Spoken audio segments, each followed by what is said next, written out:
filled up 2 shopping carts late last night. One was full of fishing gear, the other Miller Lite. The checkout lady laughed and said, "You think you've got enough?" And I said, "Yeah, you're probably right," and filled another 2 carts up. Don't catch on. Hey, I have a sick kid here. Okay, sir, can you please fill out this paperwork? What? What is this? I don't do paperwork. I'm Dean! Dude, you've been in a hospital before. We do this all the time.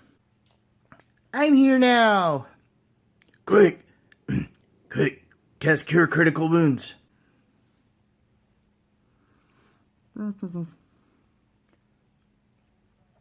Hey, why don't you try driving? Because I'm like 2 years old? How about we go pick up some chicks? And do what with them? What would you like to do? Let's go fishing!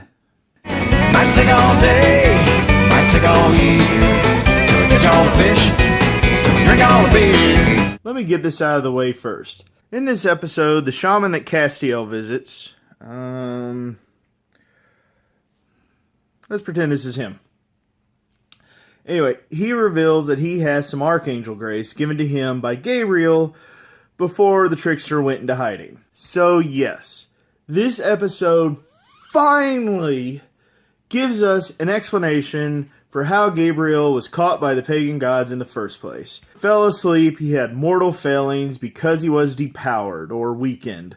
Actually, it kind of explains almost everything with Gabriel now, as we can kind of infer that Asmodeus spent the time torturing Gabe because the archangel was near mortal for the period. Don't get me wrong, I still disagree with the narrative choices involving him, but I mean, at least now the story makes sense from a simple logical perspective. And this kind of thing, this is why I keep giving Dab a bit of leeway as a showrunner. Because at least if there is a mistake is made, he goes back and tries to fix it. What would frustrate me during Carver's sessions is that he would almost never bother trying to fix the canon and stories. And if he ever did try fixing something, it usually made things worse, if not more confusing.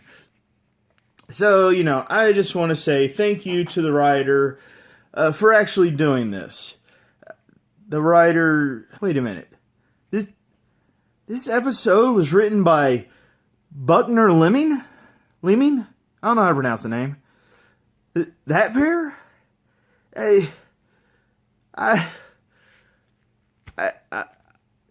Bear with me a minute. I gotta go lay down.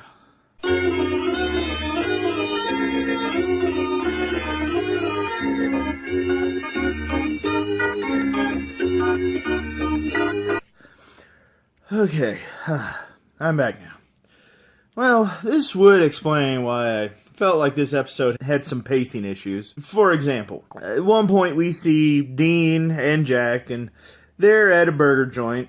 Dean tosses him the keys to Baby, and then they go driving down the highway. Then, after some really touching and well done, high quality driving scenes, we then see Dean and Jack eating burgers, chilling on the Impala. I think the implication was supposed to be that after driving, they pulled over and were eating the burgers they had bought earlier, but I mean, who does that? Let's drive to the middle of nowhere and sit on the hood to eat instead of at a table. Typically, when you see characters leaving a restaurant, they finished eating. That's usually the shorthand in these things. This is why I often will advise writers to think about the layout of events and figure out where you have overlaps. I mean, we know Dean and Jack had to drive to the burger joint in the first place, so why not make that segment the instructional scene and then their talk at the restaurant? Or let's think about the opening for a minute.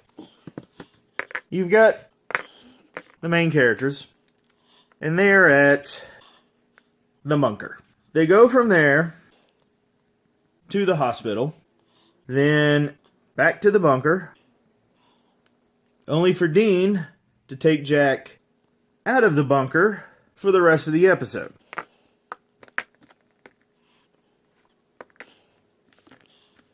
And leaving everyone else behind. Notice how a few of these lines kind of go in the same directions. Imagine for a moment, everyone goes to the hospital. What if, after the scene and the tension there, you have Sam and Castiel head back to the bunker. Maybe Rowena gets involved at some point. And then Dean and Jack have their conversation and talk in the hospital. And from there, Dean checks him out and takes him driving, only for them to return after Castiel has visited the shaman, and we've gotten the plan. It not only gives the story a bit more of a smooth flow, but such a layout would give more impact to the talk between Dean and Jack, because, you know, hospitals are serious places. They're kind of associated with near death, both in our culture and in this show, given all the times we've had scenes in hospitals here. Plus, it would kind of make sense, like, yeah, the hospital may not be able to do much for Jack, but they could help keep him alive. I mean, after all, later on we see Jack with, an oxygen mask trying to breathe. Know what kind of place has oxygen and mask? Hospitals. So let's think about this for a moment. Let's assume we change the layout. The groups all make one trip to the hospital. You might then say, okay, well, where does Rowena come in her examination of Jack? And you think, well, hey, what if we moved it up? What if Rowena came and met everybody at the hospital? We'll just imagine what would happen, with her trying to conduct magic in a kind of muggle place. This could actually lead to kind of humorous, kind of at least entertaining scene where she's trying to perform magic, but, kind of in secret, while Dean and Sam are running around getting her supplies or trying to cover for her. It would probably be more entertaining than dealing with hospital paperwork. It's adjustments like that you usually want to catch on a second draft. And that scene where they had to check in, yeah, it bugged me because they've been in hospitals before. Opening of season 2, midway through season 4, Lisa and Ben, season 6. They should know how to deal with paperwork and how to provide cover identities and all that. Come on, guys, at least act experienced. Acting-wise, everybody did well, and there was some really good heart to this episode. The central conflict around Jack did get a bit grating. For one thing, the show has established that Nephilim are not only rare, but it seems to have been a rule to kill them on sight, usually. The Nephilim of an Archangel would be even rarer. Indeed, I would believe that Jack is probably supposed to be the first and only one that has been or ever been. So it would make narrative sense in the story for there to be little, if any, lore on such an instance. Now this could be interesting with the Winchesters being trailblazers here. They're the ones to write the lore that later hunters may use. That, though, means they would have to experiment and systematically work out the solution. Throughout the episode, I kept waiting for that moment. For Rowena or Sam to point this out. For someone to declare, guys, we're not going to find an answer. We're going to have to figure it out and work it out ourselves. And such an effort, I think, would be interesting. If you doubt me, I will refer you to the show House MD, which ran for 8 seasons. That was the entire focus of the show, almost every episode. Research and testing can be dramatic. And they have a Men of Letters bunker that they're staying in, which we've seen before if sections designed for this research and testing. That's why I was a bit annoyed at the Castiel being angry with a shaman, because Cass should have known up front that this would have been an experiment. Excuse me. Rather, the story should have been structured so the character was aware of this from the start. I was going to give this episode a higher ranking, but I think I've talked myself into a lower score. Because now it's time to talk about Lucifer and You'll Be Nick. Okay, let me stress that the closing shots in the episode involving the big empty and Lucifer rising up from the blackness, that was very well done. Full marks to the director and cinematographer and special effects people, anybody else who worked on that scene, because it looked great and really did invoke the right emotions in me. The problem is, okay, I was sort of okay with the big empty. When revealed, it kind of made sense that in the past, Chuck being God would be powerful enough to reach into that place and pull Castiel out and restore him to life. Then we had Jack in an episode who should and probably will be powerful, but not as powerful as God, so it would make sense that he might have the strength to awaken Castiel in the big empty, but not powerful enough to bring him out of it. Alright, everything fits. Until now, where Nick seems to have done the same thing because he was really, really sad. No. No. There's no way a mere mortal should be able to do that. I can already hear some possible excuses about how Nick and Lucifer were connected, but no. This is just completely unacceptable and just further renders death meaningless just when the show has been working so hard to give it weight again. Maybe the show reveals that some of Jack's power is still in Nick, and that could explain how he both survived getting stabbed and just pulled this kind of thing off. That is the only acceptable out for this kind of half-assed plot point. The simple fact of the matter is that Lucifer's character arc is done, and he needs to stay dead already. Bury him out of the show and just work on a different villain. I don't really care about Nick either. Don't get me wrong. I mean, I love Mark Pellegrino. I mean, I apologize for mispronouncing your name probably, but I do enjoy him. I think he's doing a magnificent job. But the story should be done now. Earlier this season, I planned out a discussion on one of my videos about how Nick's search for the real killer of his family didn't make a lot of sense. My point at the time is that it was baffling to me because in Swan Song we saw Lucifer take the time to enact revenge on people and demons that had been in Sam's life. And I asked, why wouldn't he do this for Nick too? Then I was talking to Wednesday, who also writes for the site, and her interpretation of the scene was that Nick was the real murderer all along. So I re-examined it and I could see your point, so I cut the rain out from the video. Here's where I bring all that back. So what do we have after this episode? Let's examine the possibility.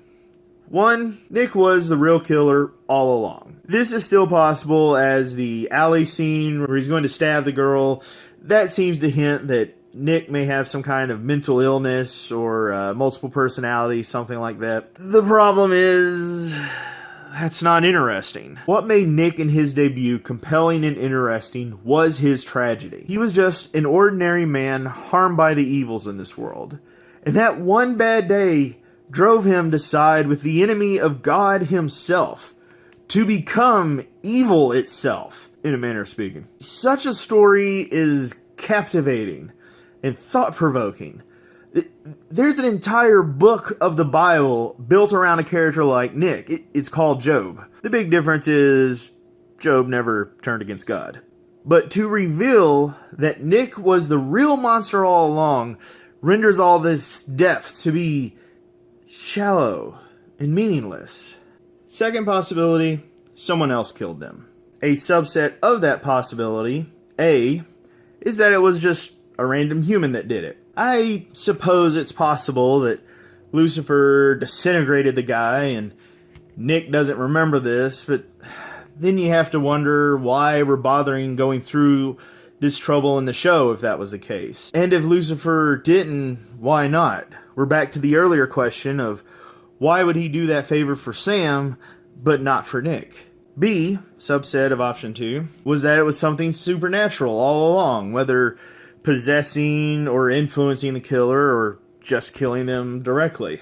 This possibility is very likely because in Season 5 it was revealed that demons had been placed all around Sam's life to try and influence him to become Lucifer's vessel. So it would fit story logic for demons to have messed with Nick's life in a similar manner, but the problem with this is similar to the above. Because what made Nick's situation tragic was just the sheer randomness of it. Having the forces of hell messing with him gives it all a sense of destiny, and again, cheapens the depth of his story. And I burst out laughing when the show revealed that the name of this possible demon was Abraxas.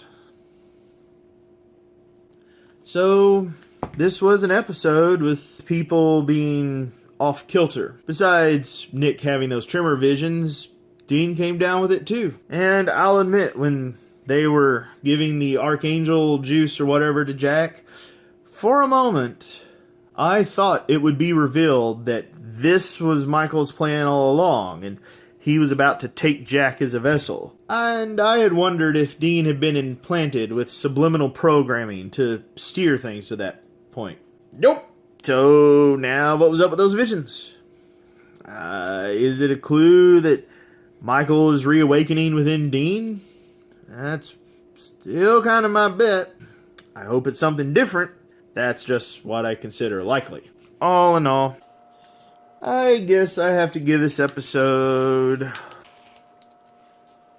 a 3 salt shell rating. And that may be a new high for Buckner Lemming. I may have to look that up. Like many of their episodes, it has a pretty coat of paint on it that impresses on first viewing, but it starts to fall apart as you think about it. Still, they seem to be showing signs of improving. Until next episode, thanks for watching and have a great day. As long as there's a can left in